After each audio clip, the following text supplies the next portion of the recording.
So this is the video I watched last night. Someone says, to those that are saying that these are old views of Abu Layth, yes, we are aware that he no longer holds this opinion, obviously. I'm not sure exactly what his opinion is or today. Okay, assisting kuffar against Muslims even if you hate them and love Muslims is kufr.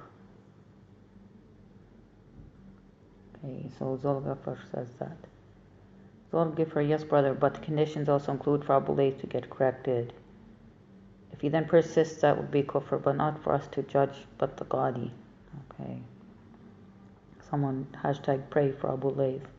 This is Sayyid Haq answering Zulgafar. Okay.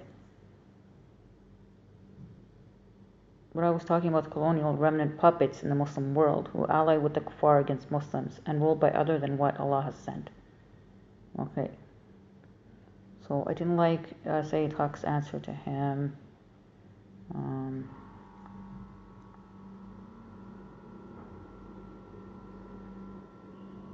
Muslims trying to water down and pacify our religion for the sake of the kuffar, like Abu Layth and his likes of the palace scholars in the Muslim world, so they can kill us and not fight back. How can anyone still call these traitors and backstabbers as Muslims? Okay, so these are takfiri people, I think, extremists or misguided people. Okay. This Sayyid guy and Zulqafar. Let me see. Whatever the kuffar government and mainstream media says about Islamic State, everyone should take it with a grain of salt. Okay, so he's kind of, I hate to say it, defending IS or something. Not quite sure. And then he leaves some links here. He leaves some links. Channel4.com, news, ISIS, Iraq, Sunni fighters, refugees, Mosul, life, Rugman video. Also, wildflowersnews.wordpress.com, fake ISIS rumors, why they hurt the fight against ISIS. So this sounds like stuff I don't want to get into. And I'm not going to click on any of those links. Okay, then someone's talking about the art of war, deception and so on. Anytime a Muslim fights back to defend himself, practice Sharia, or the Khalifa comes back, the kuffar are not going to roll the red carpet for them and hand them flowers. So he thinks IS is some kind of Islamic State, like a true caliphate or something. I'm not sure. Okay, that's what it seemed like he's saying. Just a second, Adam. I said they are sinners. You should ask a big scholar, so not to be led astray by falsifiers or Satan. I said yes, assisting non-Muslims to kill innocents is obviously wrong, but even Muslims do fight each other. This means you fight on the side of right or against the oppressor. Even they are Muslims. It has happened in the past. Abu Bakr fought people also because they didn't pay zakat. Today we have zakat collection in Muslim majority countries. That's a pillar of Islam. Interest banks or loans are not the same as fighting the government. Fighting the government is far worse, if people would realize. There are folks who hate on the governments in our societies, but they would not mind the population being devastated by war because of extremist views holding sway. Also, the Muslim army won't take orders from non-Muslims in case it's bad for the Muslims. This is a big topic. You need scholars' opinions, not lay people like us. I said the pillars of Islam are respected and protected in these societies. But if you or anyone hate or do live in the West, then don't stay there. Your whole economy is haram, LOL. They like to hate on Islamic countries, but or Muslim majority countries as we call them. But they go on living in the West and then threatening Muslim majority countries with, these fake fatawas and saying we should attack Muslim majority countries or I don't know what else do they want. I said having allies with non-believers is part of Islamic history though. Hashtag fact. I mean they just say stuff and I know what he's getting at, but I don't really like I do not definitely agree with everything he's saying there. You're also saying Muslim majority countries should have civil war? Hashtag no thanks. Okay, so this is the Sunni defense video. Started it again.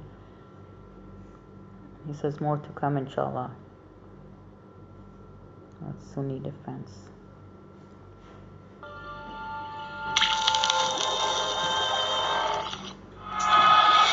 Okay, and I didn't see anywhere in this video where he himself, Abu Layth, is endorsing or defending marital rape. So if this is an old video, where did he exactly say that he endorsed it? Where does he say anything that endorses it? I didn't like this video because it wasn't very clear at all. It didn't explain anything. It's only like less than 3 minutes long. Okay, in hadith, if a husband is angry, it means he didn't sleep with his wife, I assume. There's nothing wrong with the hadith. The problem is with people's understanding or lack of. A husband can't blackmail his wife with the hadith if she's ill or in a bad mood. If she's usually good to him, he would not be justified to hurt her emotionally or otherwise. Allahu alam. And there's fatwa about this already. Okay, there's a fatwa by Sheikh-al-Albani in a book. It's called Fatawas for Women.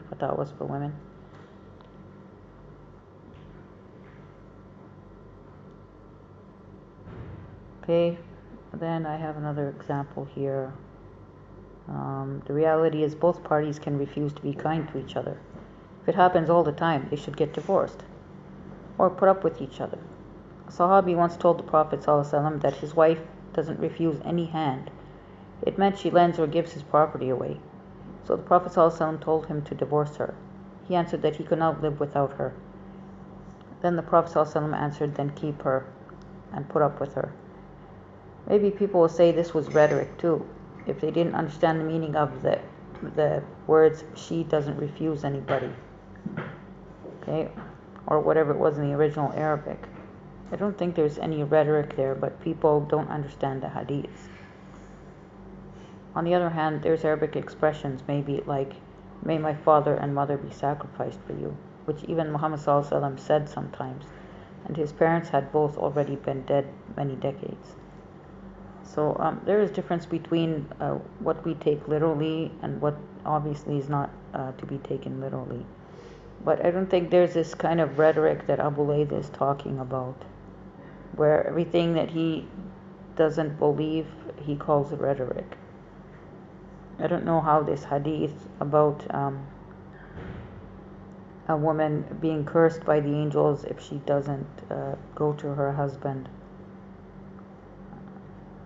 Okay, she is cursed until he is happy with her, right? Until he is pleased. I don't understand why that is, Abu Layth judges that to be rhetoric. So maybe someone can comment and let me know what Abu Layth's position is today and so on, or share a link. Okay, thank you.